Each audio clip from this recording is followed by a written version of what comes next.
Sound check, everybody okay?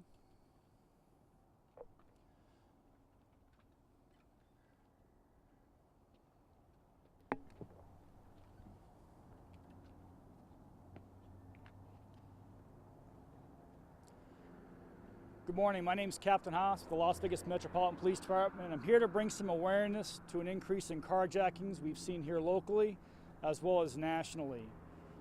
This year we've had 17 carjackings across our valley, and that's a number that's not acceptable. Several of these have resulted in arrest, but we're seeing some particular trends that are concerning to us.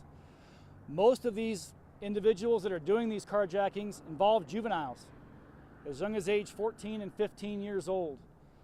Most recently, we had a series of carjackings occur where 3 individuals were taken into custody, where they had done carjackings every night on the 4th of February, the 5th of February, and were caught on the 6th of February going to do another carjacking in the area. Three of these people, 2 of them were juveniles. Again, that's not good for our valley. We're seeing this increase nationally as well, across the United States. One of the things we have to do as a community is get around these kids. They're not in school, they've got a lot of free time, and Metro's working with intervention officers to get out there and make contact with these kids before they go down this road of violence, this road of gangs, and destruction of their lives. We need to make sure that we're getting out there to get them the help they need and the services they need that they would usually get through school district where it was identified early, that we're finding later. We've also found that these carjackings are done by a small number of individuals. Out of the 17 we've had this year already, 9 of them are related to multiple events. That shows us there's a trend with these certain people going out there and committing these crimes. We've seen a lot of violence associated with these carjackings. And the ones I talked about, both a force and firearms were used in both of those events. That firearm was recovered and it was determined to be a pellet gun, but you couldn't tell until close inspection that it was a fake firearm or not a real firearm.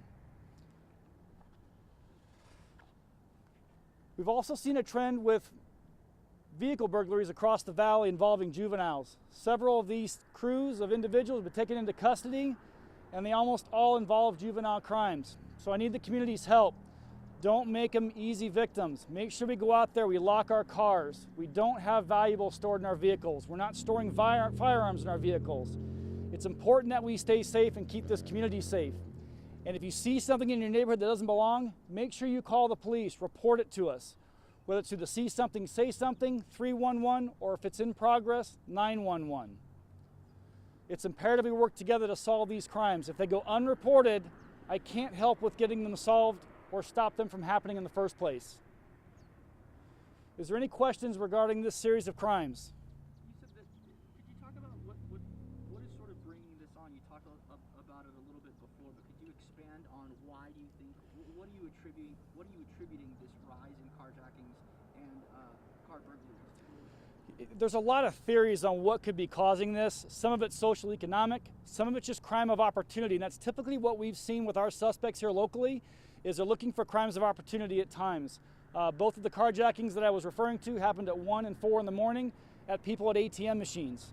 It's important we're aware of our surroundings because we don't want to be that target, and we can make ourselves not be victims by being aware of our surroundings. I know you probably don't remember every detail right off the top of your head, but mostly early morning. And where do they disperse geographically? Geographically, they're all across the valley. There's not one area community that's getting hit harder than others. Again, this is crime of opportunity. They're looking for that easy victim that's anywhere around the valley. It could be on the east side, the west side, it doesn't matter.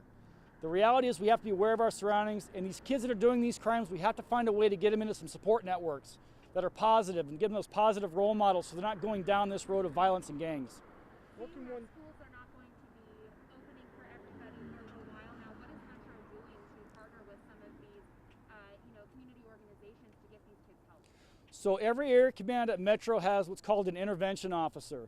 And this isn't a one-time visit we're doing with these kids. This is a 3 and 4 month follow-up with these families to bring the services around them that they need to help them be successful, not just as one individual, as that young man that's doing these crimes, but the family as a whole. If there's other issues that are causing this, we want to get them addressed on the front end so we don't have to complete this cycle of arresting them, putting them into the criminal justice system, bringing them back out and having that cycle repeat itself over and over again. We've got to break that cycle of crime with these individuals and these young men and women of our society to make sure they're getting that help and support they need. Is there a specific area that this is happening more than in other areas? I mean, or is there sort of a focus that you guys have on? I wish I could say they were happening in just one area, but that's just not the reality of it. They're happening all across the valley. Why did you choose this area? I'm in Summerlin Area Command. This is important to me, and this is why we're here. Carjackings happening here? I've had one happen in this area. Okay, so we're wondering why you chose this particular spot. Yes. Okay. So 17 carjackings so far this year. How does this compare to previous years? And of those carjackings, what percentage would you say involve juveniles? So about 50% involve juveniles, and we're at about a 30% increase in carjackings from last year. You said these 17 individuals, or all the individuals appear to be sort of the same. Is there any indication that they know each other, that this is sort of like a ring of some kind?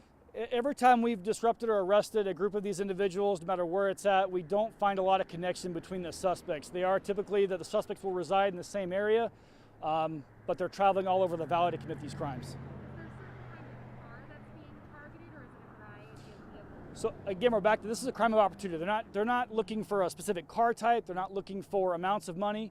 They're looking for that easy target that they can hit easily and get away quickly. Has social media played a factor in any of these crimes or looking into these crimes through the investigation? Not that I'm aware of. I appreciate your guys' time. Thank you so much and helping us keep this valley safe.